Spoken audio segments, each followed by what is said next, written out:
porque en el barrio hay mucha alegría.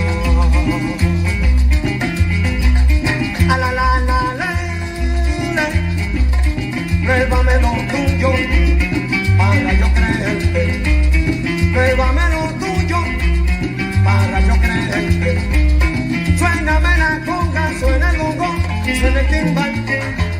Inspírate, hermano, con mucha alegría, porque ahorita aquí vengo yo.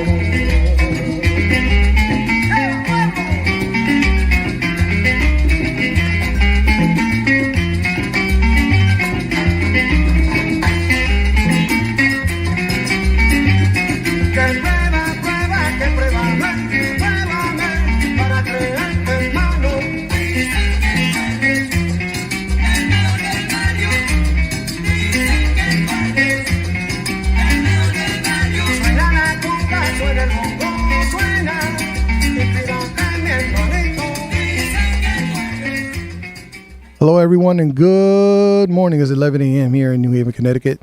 We're on 103.5 FM, WNHH, NewHavenIndependent.org. All right, because you're out there listening. But we are streaming live through Facebook and YouTube, powered by La Voz Hispana and overseen by Harry Draws, who is right now even giving me the evil eye. He's already giving me a rap. We just started. I guess he's ready for me to really start the show. Yeah, okay, I know. We're live, man, and we already see who the guest is. If we're streaming live, but those listening out there. Okay. Okay. All right. You know what? People out there listening, they have no idea what's going on, Harry. So it's okay.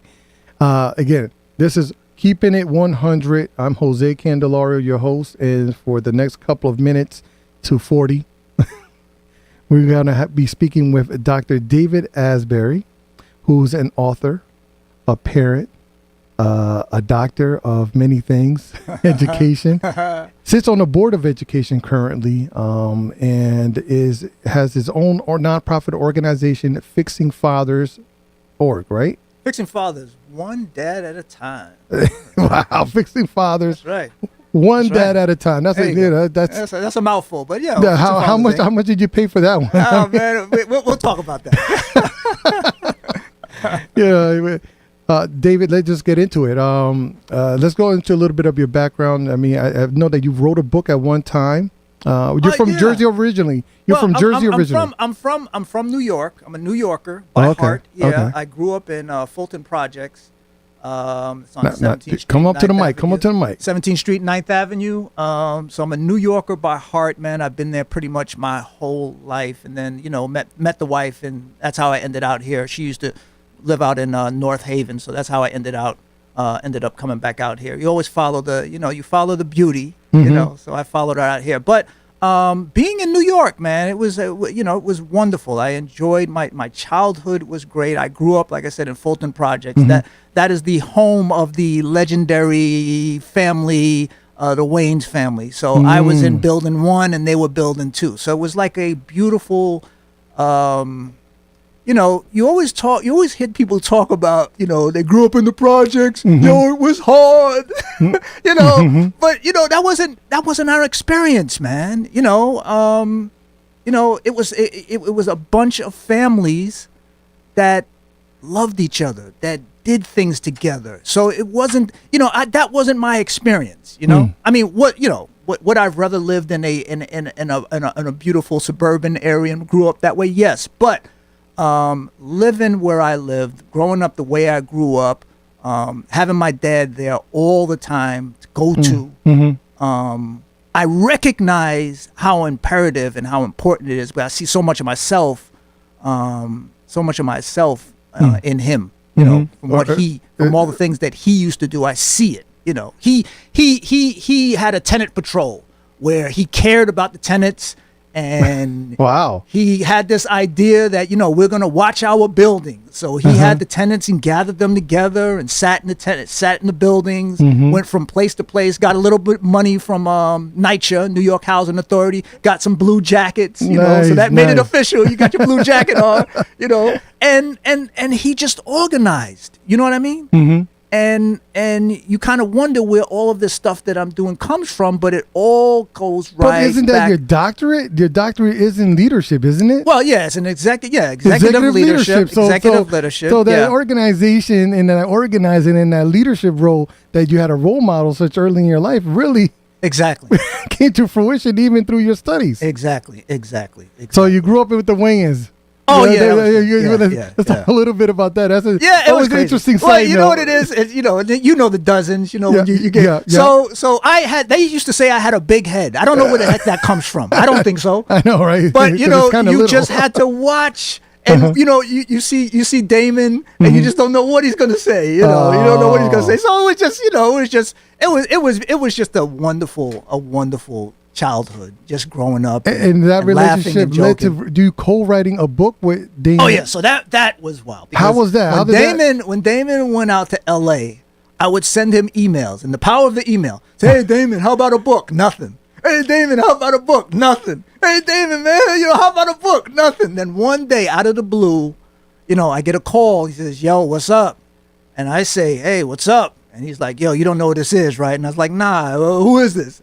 And he's like, this is D. We call him D. So, we call him D. So he says, yo, this is D. I got some opportunity for you. And then I was like, okay, what's the opportunity? So then he told me to meet him at his hotel. I went to his hotel and he told me about the book and what he wanted me to do. So the idea was, he'd give me like $40,000 and, I was going through stuff. So that's a lot of money. I probably still have some of that money now. Wow. But he flew me out to L.A. And this is the first time I'm flying. Wow. First time I'm flying. So I flew out to L.A. And we started working on the book. And that's the funny thing, because you see comedians and you think that everything is funny. So I got to see this guy just sit for hours and just write. I got to see like what his day was like. And we think. But we see the celebrities and we see all that they do, that it's all glamour. But I got to just see him sit in his living room and think and write. Not smile for and hours. not smile, right? And not exactly. smile because every time you think you think of him, you're thinking of that big old cheesy grin. Exactly. You're thinking about that smile and that laugh and the funny and the laughter and in living color. That's what you think you're going to get all the time. But what I got was just a dude that was just sitting there thinking. And then every once in a while, you'll hear him laugh out loud. And they'd say, yo, hey, what do you think about this? And just going back and forth. So it was a wonderful experience. I got to meet Denzel Washington out there. We were at a restaurant, and his wife came up and tapped Damon on the shoulder, and she said, hey. And then Damon said to me, he says, yo, you're going to flip right now. So they called us over to the table. And then Denzel turns around, the big smile, Another big smile. Big so smile. I am just like, in my head, I want to scream, man. I'm trying to be cool, but in my head, I'm just like, I want to say, Denzel! Denzel! I want to scream, man, but it's just like, you're trying to be cool. We're in a restaurant. You playing it cool. So, you got to. I said, he's a man, I'm a man, But, it was just like one of those moments that you will never forget. So we were eating and just to cut the story really short, we're eating and this kid comes over and he knows Damon, but he doesn't know Denzel. He doesn't know anyone else at the table, but he knows Damon. He wants Damon's autograph. And Denzel said, you know what? You're gonna get everybody's autograph. Everybody. So that was my first ever autograph that I gave out, And it was, like I said, man, it's just like one of those things that just happens. Surreal. And then the book turns out to be a bestseller. Oh yes, bestseller. So bootleg, yeah, man, bestseller. Bestseller and New York Times list, and you did very well with that. And and that sounds like it was like a base for for your own story. Well, yeah. I mean, you can't go somewhere like that and meet people, right? And it not affect you, right?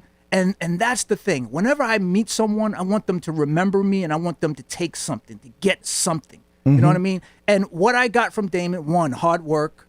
Two, it ain't all about just laughter. You got to put the work in, and it takes hours and hours to write a screenplay. It takes hours and hours to write a book.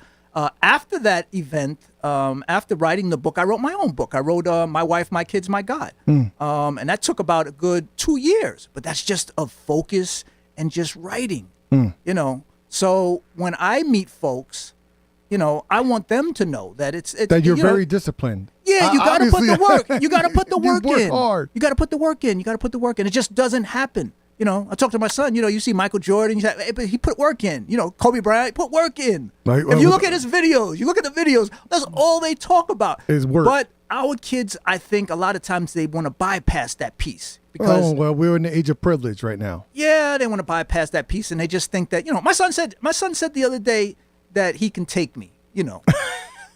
So the last time we played, I think, you know, it was about probably like 15-4. Because you don't give anything away. Wow, you know? wow. You know, it was like about 15-4. You know what? You I think it's more personal for you. You even remember the score. Yeah, I remember the score.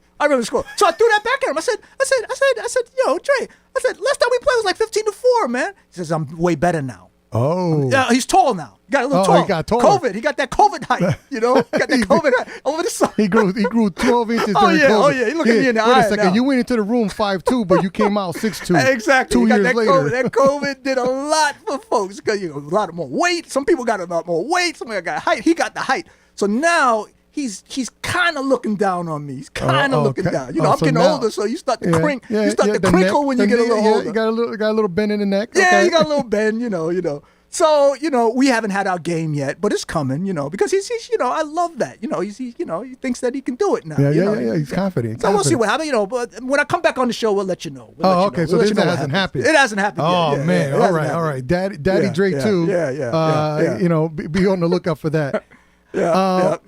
So you have come to New Haven. Right. One of the first organizations I seen that you were involved with in New Haven was Fixing Fathers. Right. You had this idea years ago. I remember when you came talking to me, Jose, I'm gonna do this thing. I'm gonna work with fathers and helping them. And since then, what have you done? What was your goal then, and has that goal changed? Well, I'll tell you. Let me just go back a little.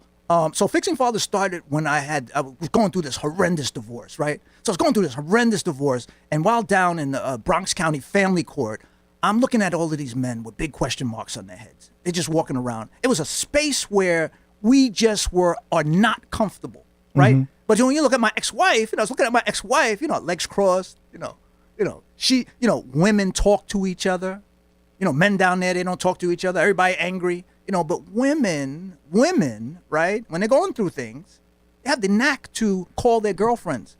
They have the knack to call people that can help them. Mm-hmm. We try to go it alone. Mm-hmm. So during my situation, I was no different, trying to go it alone. And I said to myself, you know what? If God, if you get me through this, I promise that I am going to create an organization that is going to help fathers, give fathers some answers. And that was sort of the birth of Fixing Fathers. I went through this horrible custody battle, which I'm not going to totally get into. But the end result is I lost the custody battle, right? Mm-hmm. Lost it, went into depression, was totally upset about it, felt as though I won, but I lost it. I lost the battle. Mm-hmm. And then you kind of adjust and start moving on. Mm-hmm. Eventually, my boys ended up coming to live with me, which was wonderful.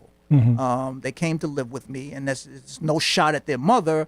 She did a wonderful job also. But eventually they came and lived with me, and I remarried and moved out. That's how we ended up out here in Connecticut. Very good. And the organization, after that, I went to go get my doctorate, and I did my doctorate on how non-resident African-American fathers maintain their role as fathers while dealing with the ambiguities and stereotypes associated with fathers. I did a qualitative study where I interviewed like 13 dads just to find out, what's on their mind, to listen to them, right? To hear them. And we find out that these men were dealing with a sense of powerlessness, right? Of course, yep. Powerlessness with respect to how they accepted in the world, right? Most of these men were African American men. Powerlessness with respect to how they're seen by their now ex-wives or their ex-girlfriends, right? And how to deal with that communication piece, not being able to talk, not being able to voice your opinion. Powerlessness with respect to the system, the family court system, going into it, not knowing what to do, how to do it. So that all became a part of my goal to get dads that are in those types of situations to come to me and let's talk and let's communicate. Let through story, hear about what I've went through and how I got through it, and understand that you will get through it. Right? This is a process. This is a space in your life right now. You know what this sounds like? Like Dads Anonymous on steroids. Yes. Yes. And when you get dads in a room, right? This is the thing. This is the thing that women want to probably come in that room. But you get dads in a room and you get them to start talking, right? And it's not difficult because, we want to be heard. We want to talk. But where are the spaces where we can just talk?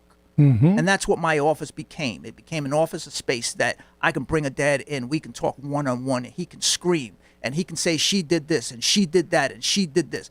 But the one thing that me and my partners always try to remember and focus on is that when we meet with dads, that's what we're going to meet. We're going to meet a dad who's angry, who's mad, who's she. But eventually, we want to turn that into, what did you do? And that's build on accountability.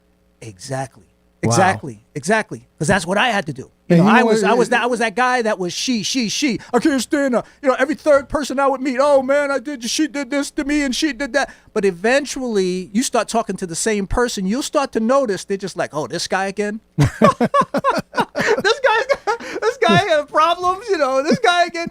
And then you start seeing that, and you say to yourself, man, how can I change myself? What do I need to do to better myself? How can I become a better father? So that's the space that we want to get these dads in, the space where they're starting to talk about them. And have you done that? Have you had fathers come in? Exactly. Have you had transformational stories that came about? Oh my God! Since I have you this. started? Can I tell you this one story? Okay, all right. You can tell the whole world. How's that? You're listening. You're listening to Keep It 100 with Jose Candelario. This is 103.5 FM WNHH Independent.org, and you're listening to Dr. David Asbery, and we're talking now about his nonprofit, Fixing Fathers, one at a time. It's all good. We're about to hear one of these stories, one of many, I'm assuming. Oh yeah, well this is a great story. Cold call, guy just calls me up. Hey, I saw your ad. I saw your ad on the bus. I saw your little smile. I saw your ad on the bus, and I just wanted to find out I'm going through some stuff.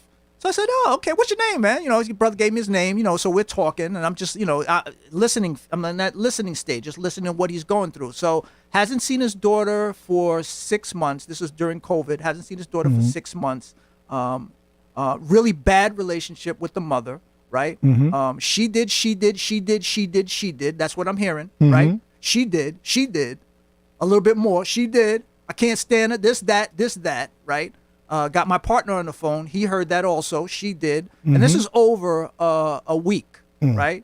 So then we got to that space where my partner had asked, Coach Bruce Trammell, my partner had asked, he said, just like, you know what, man? We've heard a lot about what she did. Where are you in this, or all of this? Where do you fit in? And then he started telling us about the things that perhaps he could have done better, right? He could have communicated a little bit better. And then it just became all about him. It became about him and how can we fix it so that he can see his daughter. Because he hadn't seen his daughter. No contact. So I said to him, I remember saying to him, I said, have you ever apologized for what you did? I said, forget about what she did, but have you ever apologized for what you did? The piece that you just told me about that you did, have you ever apologized? And he just said, nah. I said, would you? I said, is that a problem? And he's like, well, no. I said, well, I said, yo, give her a call, man, and start with that. Let's lead with that, right? So long story short, he calls me back, and he just said, yo, Dave, man, I'm going out to Atlanta. For whatever reason, she is letting me see my daughter. She's letting me see my daughter, man. And another week passed. He's out in Atlanta, calls me up. Dave, I got her. Doesn't have custody, but he got the visitation. He got time. And he has now a relationship with the mother where he is communicating. And that's what Fixing Fathers is all about. That's what the organization is all about. And it has ballooned into sort of other things, but that's the piece that puts a smile on my face, that I can just think back and say, we made a difference. This little girl, and he sent me pictures, of course. So he sent me pictures, of course. He got a little girl in his head, and that's the piece, man. That's it. That's the meat and potatoes right there. And the success story. Exactly. I mean, exactly. The personal goal wasn't totally achieved, but a step in the right direction was definitely gained. Exactly. Marcy Lynn Jones says, wonderful. Yeah, she loves the story. Oh, thank you, Marcy. Thank you. Thank you. So you work with fathers, you provide diapers. I've seen you. Oh yeah, we got diapers. A diaper bank. Hey, now so then you said Dr. Asbery, right? Oh, Dr. Asbery, I'm slinging Pampers. Hey, so that's the piece, man. You don't know what it's gonna take you, and that's the excitement of nonprofit. You don't know where it's gonna take you. Okay, so I got a diaper bank. I'm meeting moms. I'm meeting dads. Hey, can I get size 5? I know about diapers now, man. You can tell me anything you want to know about diapers, man. You can tell. Hey, you learn. 5, 3 T's, 4s. Biodegradable. Exactly. And it's all good. I got a call from mother just from a quick post that I did.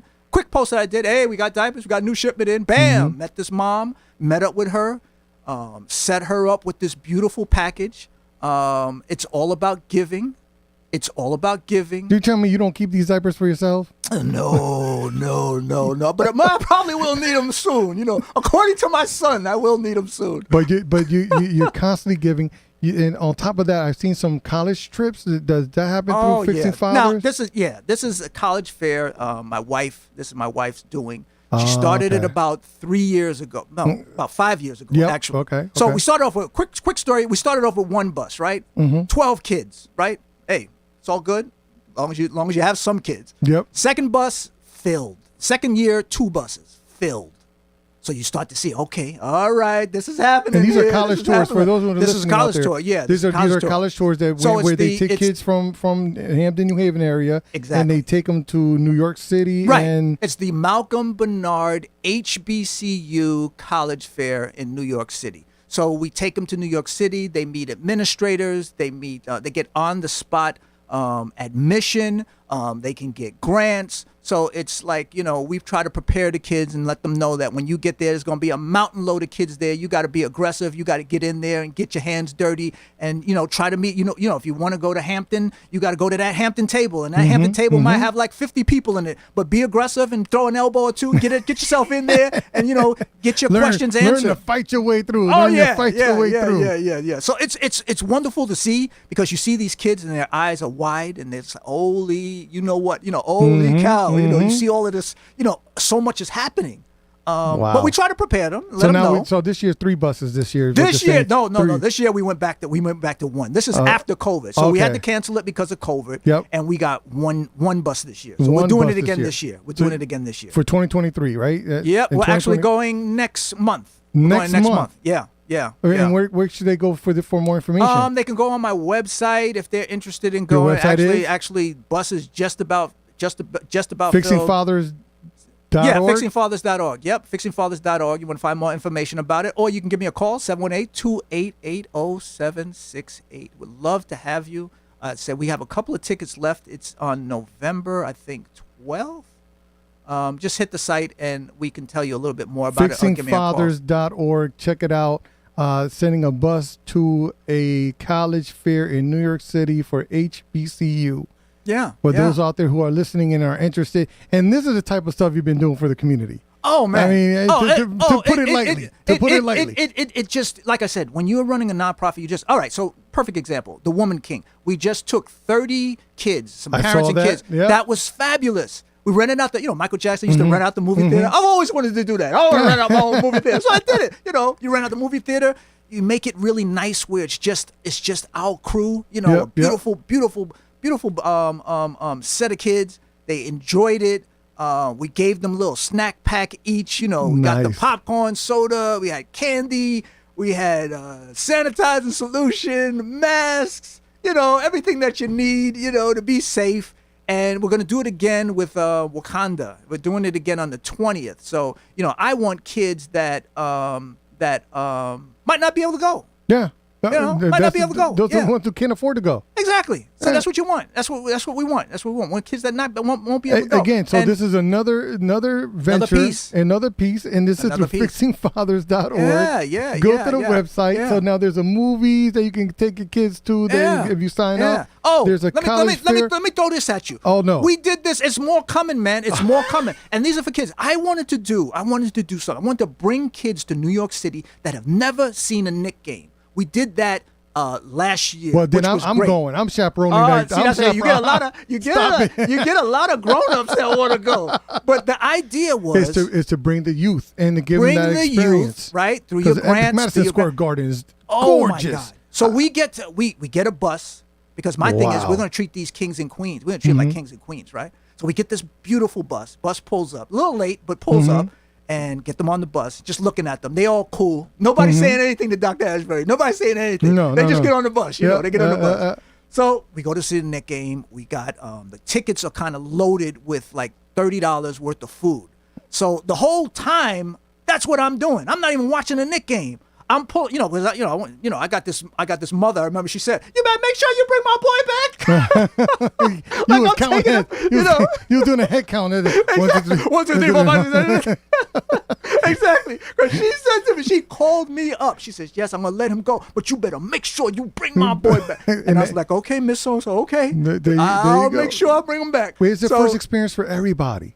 It's the first experience for parents. Exactly. It's the first experience of children. Exactly. And let me tell you that, if I had opportunities like that younger in my life, things could have been different. Yeah. And it's like you say. You open the eyes. When you put people in different environments, and I think that's one thing that you've touched on with your organization. When you put them in different environments, they grow differently. Think differently. And that's what I want you to do. I want you to think. I want you to say to yourself, you know what? One day I want to do this with my son. One day I'm going to do this with my family, And there's things that happen. There's things that got to happen for you to be able to do something like this. But one thing I want to do something like this for the community, So they had a wonderful time, and the piece that gets me, right? Because you're not making any money in this thing. The piece that gets me, right, is they getting off the bus. Thanks a lot, Dr. Asbery. Oh, they know your name. Oh, they know me now. They know me now. They know me now. They know me now. They know me now, man. They know me now. Thanks, Dr. Asbery. Thanks, Dr. Asbery. And that's the piece. That's the piece. That's when I go home and me and my wife are talking about it. You remember when Kevin, you tell so-and-so? That's the piece. But that's what fills your heart. That's it. One more story. We took another bunch of kids after the excuse my excitement. I'm sorry, but after the basketball thing, we took 30 kids. That's the number. We took 30 kids, 25 kids, 5 adults, to see Michael Jackson the musical in New York City. Have you ever been to a musical? If you haven't been to a Broadway show, we want you. So we got the kids, got them on a bus, took them to New York City, man. And let me tell you, the Broadway, now another experience. Oh, that is timeless. I recall going to my first Broadway. I had to do it as an adult. You never forget. I never forget. Yes. I mean, I was in my mid-20s, almost 30. Yeah. I remember my first one. Stephanie Mills, The Wiz. I went and saw The Wiz. I saw it twice. I never ever forget. And I remember, like in grade school, I was taking us to the Nutcracker at the Schubert here in New Haven. And those experiences. Yes. But Broadway's even bigger. And so you took 30 kids there also? Yes, beautiful. And you do this now. You're trying to do this annually. Annually. So we partnered with Madison Square Garden. We partnered with Madison Square Garden. Also got a couple of grants from Judicial Branch, the Community Foundation of Greater New Haven. All of these agencies that help, and that's another piece with the nonprofit. You don't do any of this stuff without. I'm talking about I. You don't do any of this stuff without partnerships. Reliant Behavioral and Reliant Behavioral Health and Community Services. They have been the backbone and just helping me to learn how to help men. So it's not just me talking and telling my story.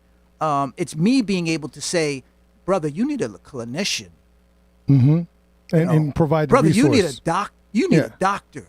Brother, you need housing, right? My brother, you need housing. You need to find a way to get some housing. Be able to call Lisa Gardner and say, hey, could you help this brother?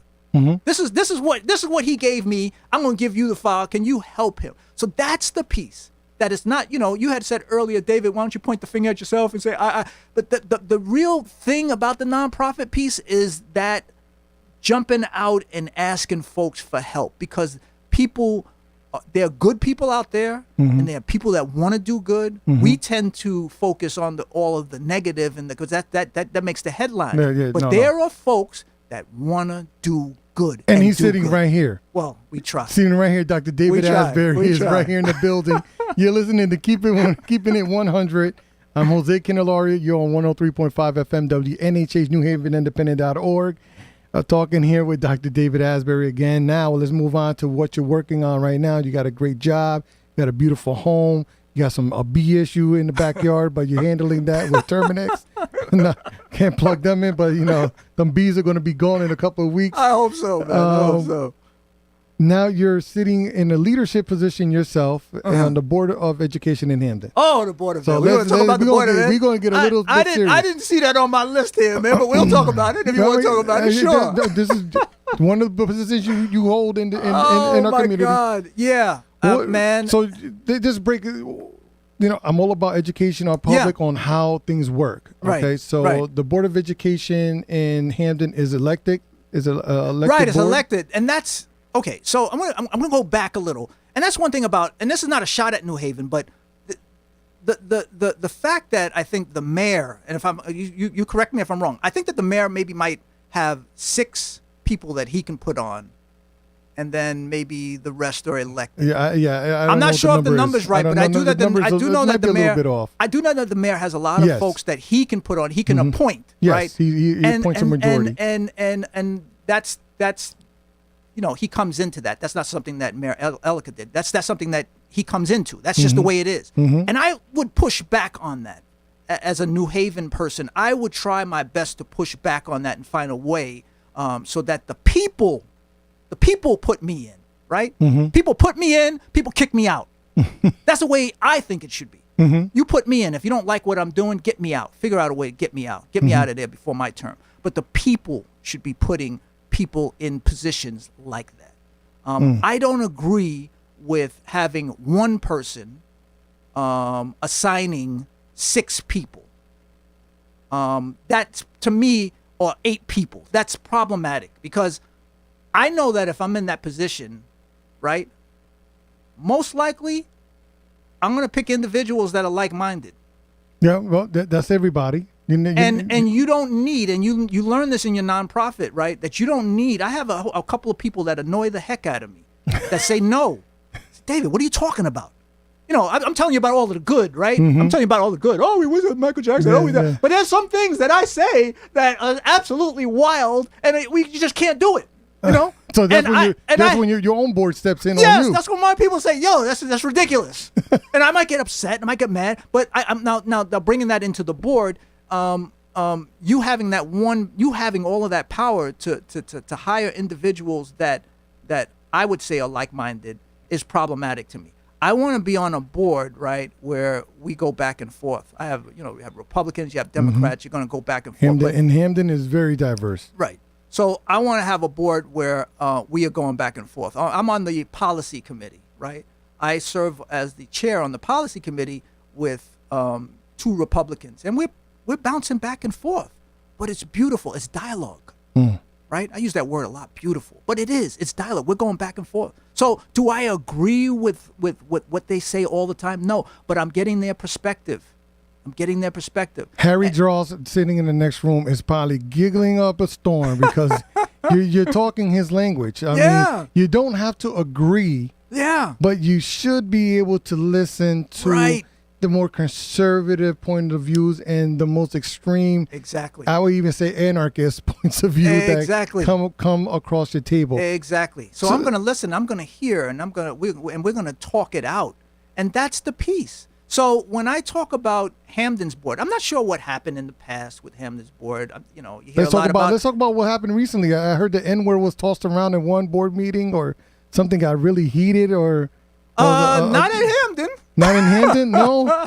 No. Or was it just a heated discussion that was on Facebook a couple months ago? There have been so many. There's been so many. There's been so many. There's been discussions about masks. Should we wear masks? Should we not wear masks? So that was earlier in my, when I first started. So the mask mandate.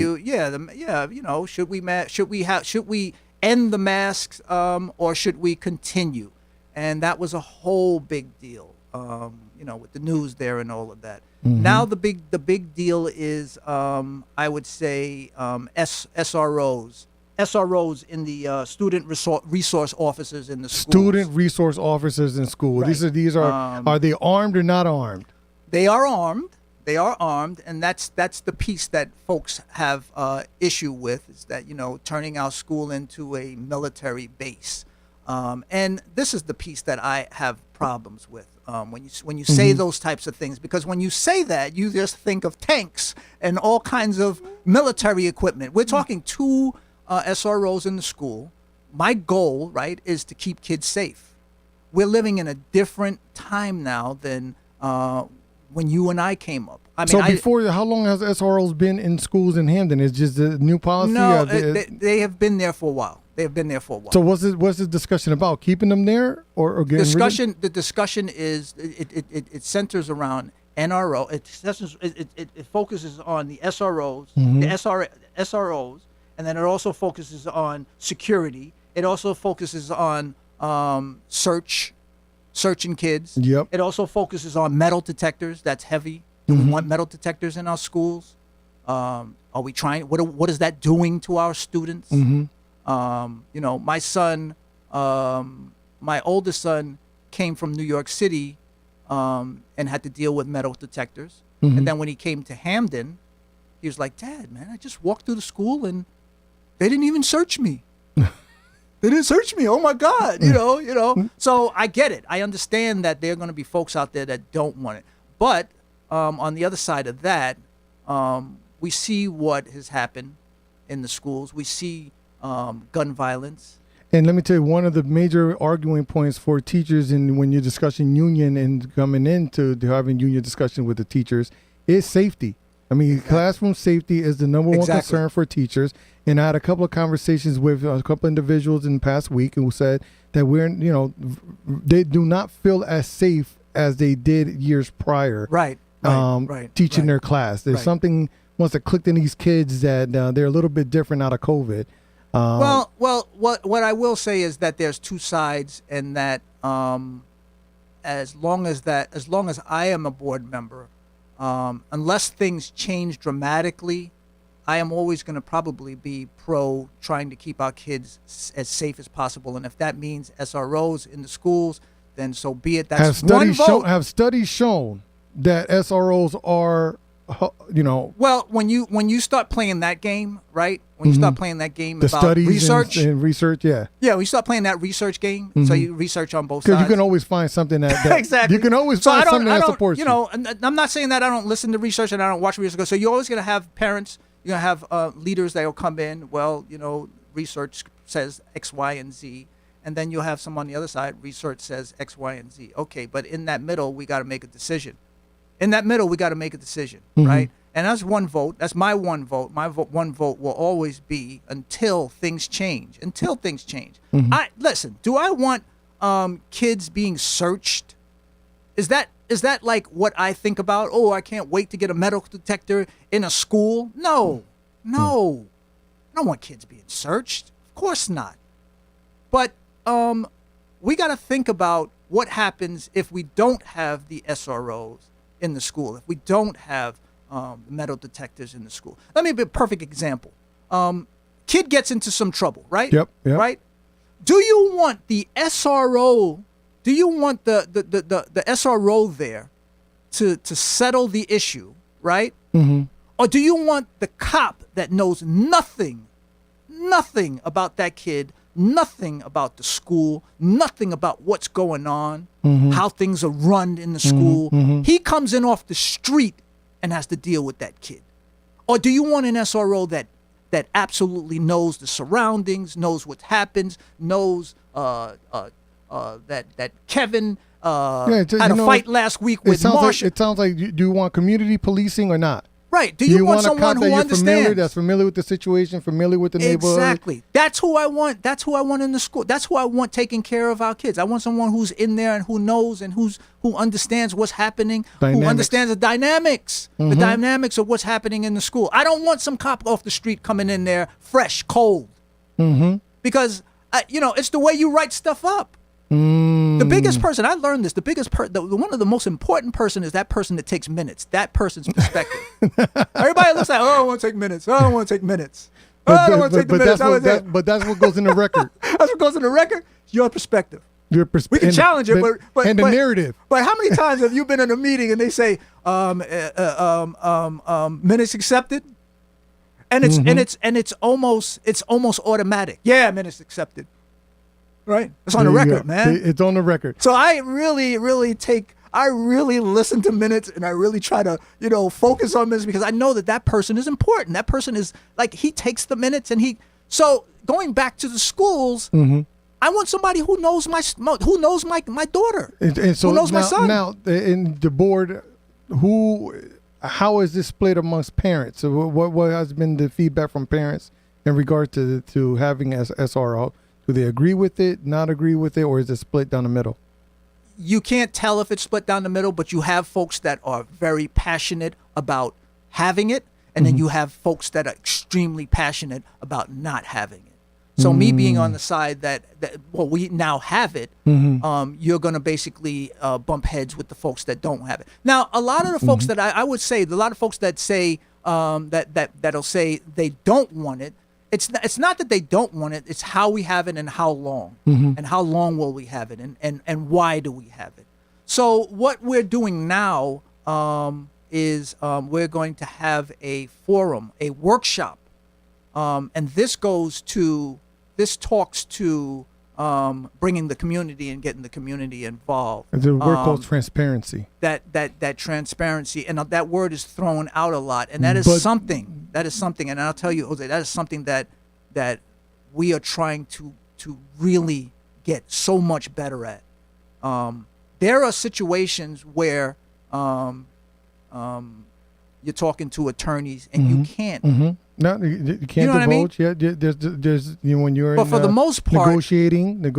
For the most part, I want our kids to know. That's why we started an initiative at Hamden where I want to make sure that every single kid in Hamden, Hamden High School, every kid in Hamden High School understands when the board meetings are, right? So they're going to put that information on their newsletter. It's on the website. I want kids to one, get a little bit more involved, engaged, but I'm going to push back on them. You see kids, YouTube and TikTok and whatever, all of that. But I want them also to bounce over to the Board of Ed Hamden website and find out when is there a curriculum meeting, when is there a policy meeting, goals and evaluations, when there's a meeting like that, and attend. And you guys are having meetings in person, I'm assuming. We're having meetings. Most of the committee meetings are via Zoom, and our full board meetings are in person. This forum is going to be done in person? Basically, you can do both. Yes. So the forum will be done in person. Yes. I have Tanisha Asbery. I don't know who she is, but she's saying excellent interview and says that it's about certain kids being targeted of their race.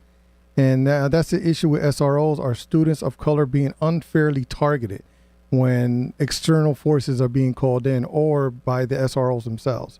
Well, anytime we put cops in the mix, that feeling is gonna rise, because we understand exactly what we have been through. As far as me being a black man, I understand that and this is real, this is my reality, whether you believe it or not. But I understand that if I'm driving my car down the block and it's a nice car, that most likely I'm probably going to get stopped. When I drive, I'm thinking I'm going to get stopped. When a cop is behind me and I'm driving, I'm thinking I'm going to get stopped. That's all of that's in the black man's head. I thought I was the only one. No, but that's in our head.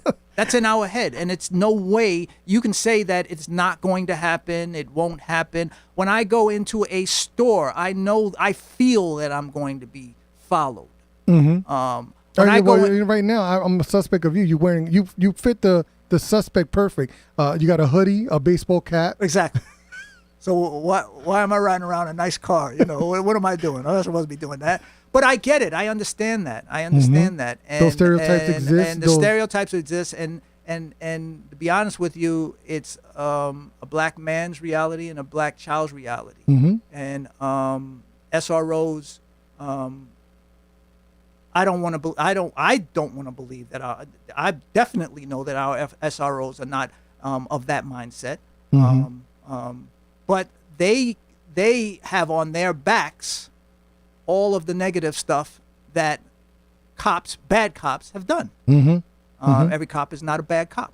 One bad apple always. But all it takes is that one, and then the whole force is, the whole force. And it's not like Hampton has the best, I would say, especially being pulled over on State Street on the town line between right by DMV. I've been pulled over there 5 times alone. Wow.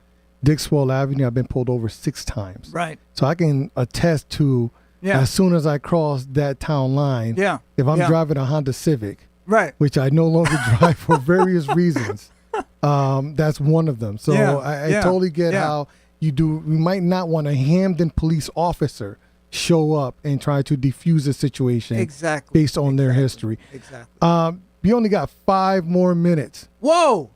5, not even. Now we're down to 2 minutes. 2 minutes. You got the last word, Dr. Asbery. Please share with the community. Last word would be to parents is to, regardless if you agree or disagree, to show up. Also, make sure you show up to the committee meetings. That's where it starts. Everybody just bypasses the committee meeting. They want to come to the big show. But the committee meetings is where it starts. So show up to the committee meetings. Look on the site. Look on the Board of Ed site and get involved, And also, if there's things that you don't like, vote us out. Vote folks out. You got that power. You got that power. Show up, vote, and if there's something that you don't like, something that you gather your folks and vote. I just want to mention real quick. Harry says, society, media, news, make sure that you feel like a potential victim. I mean, we have that also in the back of our minds. In regards to the conversation with the SROs and how we feel in our society. You're advocating people to get involved in the process early and often so that when the big meeting comes and you show up with your picket signs because you don't like what's already been decided on. Right. Get involved in the early stages. Get involved. And can you assure people that their voices will be heard? Their voices will be heard. I'm very, very, very into hearing what individuals have to say because I want that other... I don't want to make decisions based on what I'm thinking and only what I'm thinking. I want to hear what you have to say. And that's the piece right there. Very good. And we'll leave it at that. Yeah. You've been listening to Keeping It 100 with Jose Candelario, 103.5 FM, WNHH, NewHavenIndependent.org. We've been Tanisha Asbery approved as a good interview. And with that, we're going to leave it alone and go home on that note. We won't, you know what? When they say it's good, that means be quiet and go home. Exactly. Leave it at that. Let me just leave it at that. Thank you so much for having me on. And thank you so much for wearing that nice jacket. Wow. Porque en el barrio hay mucha alegría. A la la la la, pruébame lo tuyo para yo creerte. Pruébame lo tuyo para yo creerte. Suéname la conga, suena el bongo, suena el timbal. Inspírate, hermano.